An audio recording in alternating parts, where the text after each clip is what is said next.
সুন্নাহর উপরে প্রতিষ্ঠিত হওয়ার চেষ্টা করি, বেদা মুক্ত হওয়ার চেষ্টা করি। আল্লাহ আমাদের সকলকে সে তৌফিক দান করুন।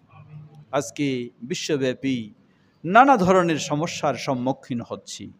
কথায় সেই ফিলিস্তিনের ভয়াবহ করুণ পরিস্থিতি, আল্লাহ তাদেরকে হেফাজত করুন। সেই ঘাতক সন্ত্রাসী তাদেরকে তাদের ষড়যন্ত্রে আল্লাহ ধ্বংস করে দিন। সেখানেই শুধু নয়, আমাদের খুব কাছেই সেখানেও মুসলিমদের উপর কীভাবে নির্যাতন চলছে, সেই প্রতিবেশী দেশে আল্লাহ সেখানেও মুসলিমদেরকে হেফাজত করুন এবং ইসলাম বিরোধী শক্তিকে হয় ইসলামের পক্ষে তাদেরকে ঘুরিয়ে দিন, অথবা তাদের ষড়যন্ত্রে তাদেরকেও ধ্বংস করে দিন।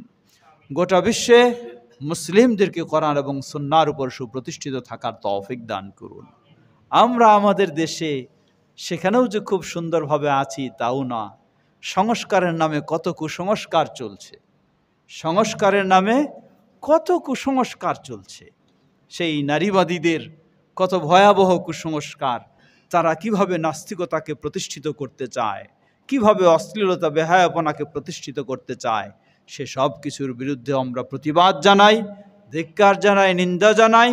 এ দেশ মুসলিমদের দেশ, এ দেশ প্রতিষ্ঠিত হবে ইসলামের উপরে, এ দেশ চলবে কোরআন এবং সুন্নাহর আলোকে। আমরা যেন সেভাবেই সকলেই সর্বক্ষেত্রে ভূমিকা রাখতে পারি। আল্লাহ আমাদের সকলকে সে তৌফিক দান করুন। ওয়া আখির দাওয়ানা আনিল হামদুলিল্লাহি রাব্বিল আলামিন।